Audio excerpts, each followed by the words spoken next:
All right. Real quickly, I'll say two things. I think the first thing is the emergence of sovereign wealth funds in Africa is a very, very welcome development.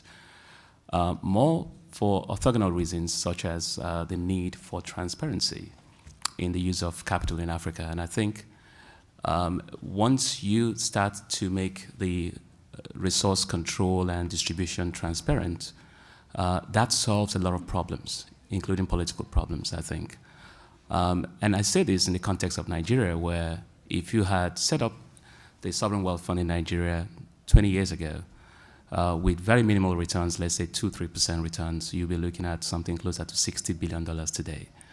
But then you look back and you ask yourself, where is that money? Where will it have gone? And the reality is that it has not been properly accounted for. So the reality here is the fund that we have today, I think, becomes a tool of fiscal discipline for the government, and also begins to create a new pool of capital that I think participates in the domestic economy. And I think it's a very, very welcome development. And I commended everybody who played a role in passing the law that set up the Nigeria Sovereign Investment Authority, because I think it changes a lot of things going forward for the country.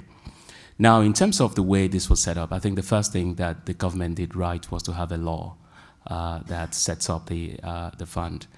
And I think most other countries should look at doing that instead of making it an administrative arrangement where the parliament sits down and decides this is how we're going to spend money and this is how we're going to invest it. With a law behind it, I think it starts to also have a strong basis to grow. Obviously, the feedback we've had is $1 billion is nothing, it's really not big enough. The reality is it's probably not more than 8 sovereign wealth funds out of about 60 or 70 in the world today have started with more than $1 billion. And of those, I think about 3 of them are in Africa. Nigeria and Angola started with $5 billion. If you look back at Norges Bank, 1996 started with $300 million. Now it's $765 billion. So the key here is not so much about how you start. The key is the disciplined contribution that you make into the fund. And this is where it becomes more interesting, in my opinion. So Nigeria has started. It ushers in an era of fiscal responsibility and transparency, and I think it's a welcome development, but also now provides a pool of capital that can be used domestically. Now, into the setup of the fund, probably 3 things. The first thing is that we have 4 funds within the Nigeria Sovereign Investment Authority. The first fund is a stabilization fund, which is really a cash type fund that is available to the government for when they need stabilization support. The second fund is a future generations fund, which is a diversified pool of funds that cuts across everything from developed market equities through to emerging market equities and fixed income, as well as private equity and hedge funds. I must say that fund is heavy on hedge funds just because of the returns target we expect. We're looking at CPI plus 400 basis points as a return benchmark for that fund. So it's fairly aggressive in this environment, which is why there's a lot of skew towards hedge funds and private equity. 20-year investment horizon. So I think that in many ways it's a light time frame that allows us to be careful how we deploy across the allocation that we've published. The final one, and that is split into 2, that is an infrastructure fund, which also has a subset, which is a social infrastructure fund. Again, I think most of these were actually in response to investing in Nigeria, as well as providing to solve today's problems for the current generation, which is infrastructure, and investing in future generation, which is savings. The infrastructure fund, we are managing that in-house. The first 2 funds I mentioned are sourced. The stabilization fund is fully invested already. We've selected managers for that. We have Goldman Sachs, Asset Management, Credit Suisse, and UBS as the managers for that fund. The future generations fund, we are still in the process of manager selection. Hopefully by the end of the first quarter, for next year, we'll have made substantial progress in allocating those assets. For the infrastructure fund, where we see opportunities and areas where we've decided to narrow, areas where we think that can be good returns and a platform for attracting foreign capital as well into Nigeria, and areas where we think can make a national impact and solve a problem for the country, which is within our mandate. And here we have a pipeline of about 12 things we're looking at, and ranging from toll roads all the way through to agriculture and healthcare, power and aviation, as well as affordable housing, as one of the key areas we've decided to narrow down upon at the moment. Our policy statements are on our website. I wouldn't, bore you with the details on that. But the point here is a couple of lessons I have learned, and I'll probably keep my remarks brief from here onwards. The first is there's interest to invest in Africa. We've been overwhelmed by how many people are looking at us. And in terms of your comment, Susan, earlier, many people look at us as come and co-invest with us. It doesn't matter if it's just $1 million, just come and share the risk with us. And I think there's a unspoken expectation that it will be a form of political risk insurance. And I think that's not tested yet, but I believe that in many ways that is something that should not be seen as inconsequential as a way of contribution in terms of people wondering, will we be safe? And we say to people, just give us a call at NSIA. If you want to invest in anything, let's have a look at it together. If it fits within our mandate, we'll certainly co-invest.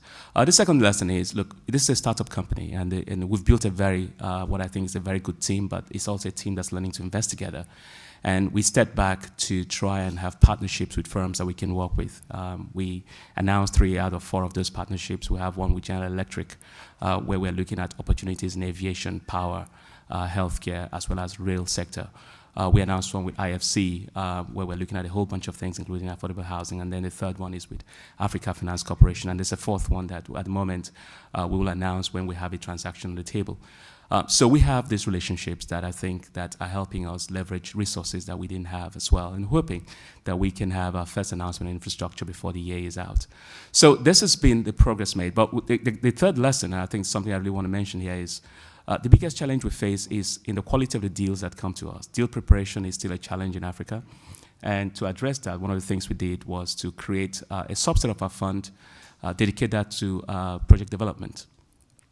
And believe me, it's really something that I think when you are looking to do some of these transactions, especially where it's a PPP transaction, you need to set aside some money for project development. And I think, in terms of what we found was we actually had to go back and create our own deals. We had structured ourselves such that we just invested, across the capital structure. But we found that we've had to step back into co-development role, as well as even in some cases sponsoring certain transactions by ourselves to try and create deals that we believe are of quality that we can then present to the outside world and say, come and co-invest with us. So that's part of why it's been a little slower than normal to deploy capital. But I think the opportunity is there, there's no question about it. I mean, again, to the point about growth not necessarily translating to investment returns. I think if you move up the risk, move down the risk curve a little bit and take a little bit more risk, my sense is that the returns are quite incredible. And this is where we think the big role everybody keeps talking about is the risk people talking about is political risk, is corruption and all that. We see ourselves as a public sector company with private sector philosophy. A whole bunch of people that work for us, US nationals and residents. And so FCP applies as well, and so we're very careful what we do. The bar is not lower because it's a government agency. No, if anything, the bar is actually higher in our opinion because we answer to 170 million people. So this is really where it starts to get really interesting in terms of what we do. So look, we see ourselves as a conduit. We see ourselves as providing the platform for those who want to invest in some of the areas in Nigeria where you are finding it a little bit less the returns are there, but you're careful about how you want to get in there. The NSI is there as a partner of choice that you may want to work with. So I'll probably just keep my comments, stop here, and then if any questions I'll take. Okay. Doing business in Africa. You can't afford to be without Africa Investor.